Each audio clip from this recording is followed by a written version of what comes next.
యేసుక్రీస్తు నామంలో మీ అందరికీ నా యొక్క వందనాలు. అందరూ బాగున్నారా? ప్రతిదినం దేవుని యొక్క వాక్కు మీ జీవితంలో ఒక నెమ్మదిని ఇస్తుందని విశ్వసిస్తున్నాను. మరి ఉదయకాల సమయంలో దేవుని యొక్క వాగ్దానాన్ని చదువుకుందాము. కీర్తనల గ్రంథము 118వ అధ్యాయము 9వ వచనము. యెహోవాను ఆశ్రయించుట మేలు. చాలా చక్కటి వాగ్దానాన్ని దేవుడు మనకు అందించి ఉన్నాడు. నిజంగా ఈ మాటలు రాస్తున్నది దావీదు తన జీవిత అనుభవంలో నుండి ఈ మాటలు రాస్తున్నాడు. రాజుగా ఉన్న దావీదు తన జీవితంలో ఎన్నో అనుభవాలను అతడు చూచి ఉన్నాడు.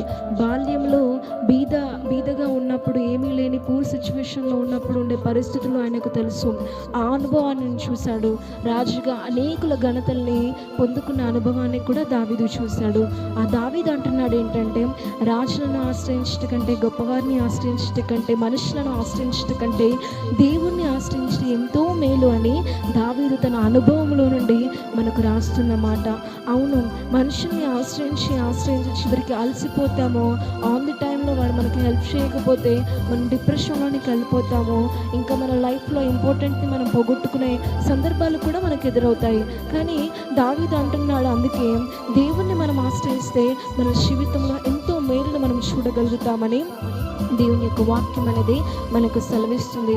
నీకు ప్రాబ్లం వచ్చినా, ట్రబుల్ వచ్చినా, ఇంకా అంతు చిక్కని సమస్యలు నీ జీవితంలో ఫేస్ చేసినా కానీ మనుషుల దగ్గరికి వెళ్ళి రిక్వెస్ట్ చేయాల్సిన అవసరం లేదు. మనుషుల దగ్గరికి వెళ్ళి బతిలాడాల్సిన అవసరం లేదు. మనం దేవుణ్ణి ఆశ్రయించాలి. మనుషులను ఆశ్రయించే బదులు గొప్పవారి కోసము, గొప్పవారిని ఆశ్రయించేందుకు కనిపెట్టుకునే బదులు మనం దేవుని కోసము, దేవుని సహాయం కోసం మనం కనిపెట్టుకుంటే ఖచ్చితంగా శీఘ్రముగా దేవుని యొక్క సహాయాన్ని మనం పొందుకోగలుగుతాము. ఇంకా వీళ్ళు ఇస్తారని, వాళ్ళు ఇస్తారని మనుషుల కోసము, అధికారుల కోసము కనిపెట్టుకొని వాళ్ళ సమయం కోసం ఎదురు చూసి మన సమయాన్ని పోగొట్టుకోవడమే కాకుండా మన శక్తిని కూడా మనం పోగొట్టుకుంటాము. ఎన్నో అనుభవాలు చూసిన దావీదు మనతో అంటున్నాడు, అందరినీ ఆశ్రయించడం మానేసి దేవుణ్ణి ఆశ్రయించడం మనం మొదలు పెడితే మన జీవితంలో మేలుని మనం చూడగలుగుతామని దావీదు తన కీర్తనల గ్రంథంలో నుండి మాట్లాడుతున్నాడు. కనుక దేవుణ్ణి ఆశ్రయించడానికి మనం ప్రయాసపడతాము.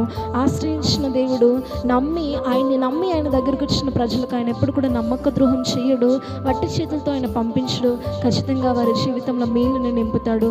అలాంటి మేలు దేవుడు నీకు ఇవ్వాలనుకుంటున్నాడు. కాబట్టి మనుషుల చుట్టూ తిరిగి అలసిపోయిన నీ జీవితంలో దేవుడు నీకు సహాయం చేయాలనుకుంటున్నాడు. కాబట్టి ఈరోజు ఈ వాగ్దానం ద్వారా నీతో మాట్లాడాడు. కనుక ఇటు వాగ్దానం చేత పట్టుకుని నమ్మిన ఎడల దేవుడు నమ్మిన ప్రతి బ్రతుకులో ఈ వాగ్దానాన్ని నెరవేర్చి, బలపరిచి, ఆదరించి, స్థిరపరిచి, ధైర్యపరచును గాక. ఆమేన్. ప్రార్థన చేసుకుందాం. పరలోకమందున్న మా తండ్రి, నీకు మహిమ కలుగును గాక. చాలా చక్కటి వాగ్దానాన్ని మాకు అందించి మమ్మల్ని ధైర్యపరిచినందుకు నీకు వందనాలయ్యా.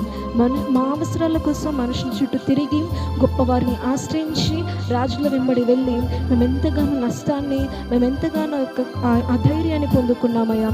కానీ ఈరోజు తండ్రి, నిన్ను ఆశ్రయించామని మాకు మీరు గుర్తు చేసినందుకు నీకు వందనాలయ్యా. నిన్ను ఆశ్రయించి మేలు పొందుకున్న ఎందరో భక్తుల్ని మా ముందు పెట్టావు తండ్రి.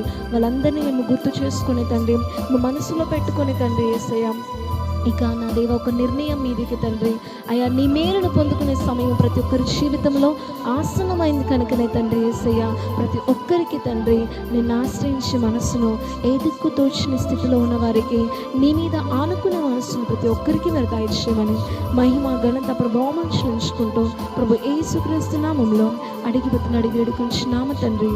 ఆమేన్.